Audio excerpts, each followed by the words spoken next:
dwi wedi cael modd i fyw yng Nghwmni Caryl ac Aneirin. Fe gwrddon ni ddwywaith, wyneb yn wyneb, ac roedd hynny'n bwysig i fi. Y tro cyntaf, fe gwrddon ni i lunio'r rhestr fer hir, ar sail beth oedd wedi aros yn y côr neu'r pen. Wedyn mynd ati i ail ddarllen a chwrdd unwaith eto i lunio'r rhestr fer. Wedi trafod yn fanwl a chyfaddawdi fan hyn af yn co, fe ddwython ni yn rhyfeddol i gytundeb heb gwmpo mas o gwbl.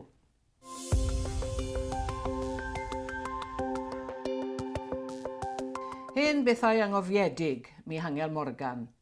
Mae hi yn nofel gaboledig sy'n nodweddiadol o sgrifennu clyfar a chrefftus Mihangel Morgan. Stori arswyd yw hi, ac mae yn llwyddo i godi cryd ar y darllenydd. Ond mae hefyd yn ymdrin ar gorffennol. Mae'n gorffennol yn cael ei ddarnio a'i ddifetha, a mae hynny hefyd yn codi arswyd. Mae'n llwyddo i greu astudiaeth o natur y cof a dyn a'i waddol.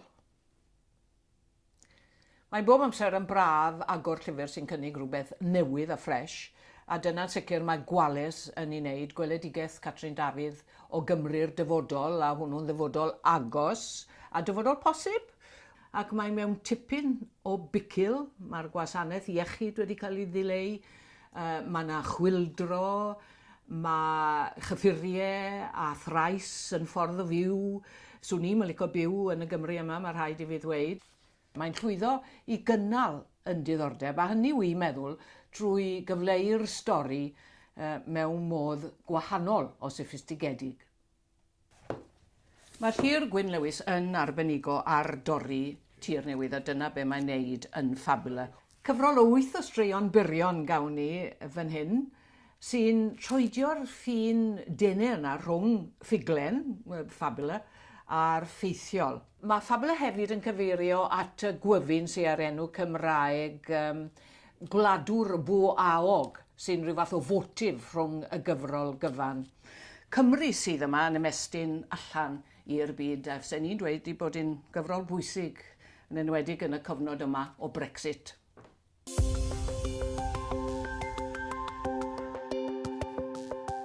Blodau Cymru, byd y planhigion, gan Goronwy Wyn. Dyw'r teitl ddim yn gwneud cyfiawnder o gwbl ar llyfr yma, achos mae yna fwy o lawer na blodau a phlanhigion yma. Mae popeth sy'n tyfu'n wyllt yng Nghymru yn cael ei gynnwys yma hefyd. Mae yna ffyngau, mae yna chwyn, ond mae yna ddeiareg a daearyddiaeth, geneteg, DNA, ffrwyth, llafur oes y botanegydd Goronwy Wyn.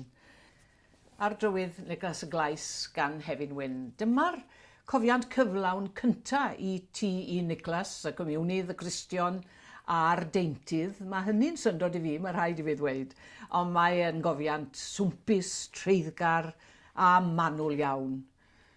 A nid llyfr moliant yw i'r dyn yma sy'n gymaint o arwr i gynifer o bobl. Mae hefyd yn trafod gwendidau yr hen Nicholas. Ond mae'r awdur wedi llwyddo i gyfleu'r cyfan mewn modd hynod apelgar, a dweud y gwir, a hawdd i ddarllen. Mae ddiginiaethau Gwerin Cymru gan Anne Elizabeth Williams. Mae'n dystiolaeth hynod ddiddorol, gan bobl wrth gwrs oedd yn byw cyn dyddiau'r gwasanaeth iechyd. Doedden nhw ddim yn gallu talu ffy'r doctor, ac felly roedd yn rhaid iddyn nhw ddibynnu ar beth oedd yn tyfu o'i cwmpas, achos meddyginiaethau llysieuol sy'n yma gan fwyaf. Mae'r gyfrol yma'n gyhoeddiad amserol a phwysig, a dwi'n gwybod bydd pobl wrth i boddau yn ei darllen.